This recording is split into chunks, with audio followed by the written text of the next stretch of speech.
So ito, 4:30 in the morning. Nandito tayo sa corner of Vermont and Santa Monica. So ang setup ko, kung hopefully makikita ninyo, dito sa may kanan ko, nakasabit sa windshield or naka-attach sa windshield yung isa kong cellphone para siya ang gagana na time-lapse photography.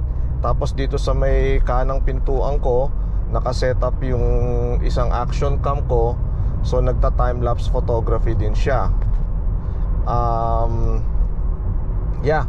Usually ang ano ko sana, ang plano ko sana is mga 5 o'clock ako aalis. Pero ito, kita nyo, 4:30 pa lang nakaalis na tayo. Paano kasi maaga ako nagising? I guess excited ako. So yun.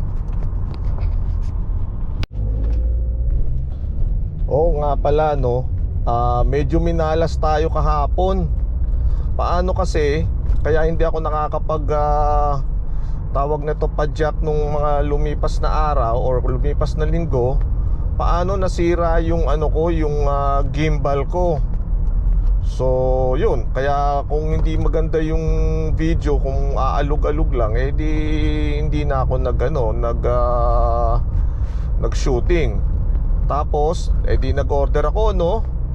For some reason sa eBay hindi dumating sa oras yung ano ko, yung in-order ko.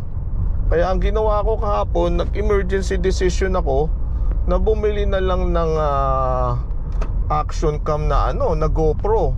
Buti na lang merong returned items sa sa pangalan nito, sa may Best Buy.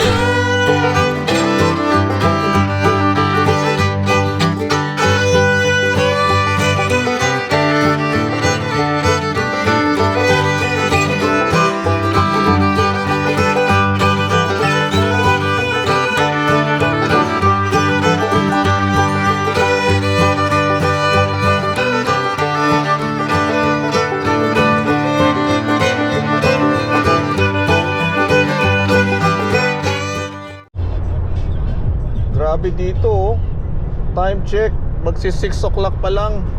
Ang temperature 75 degrees na Fahrenheit. Grabe.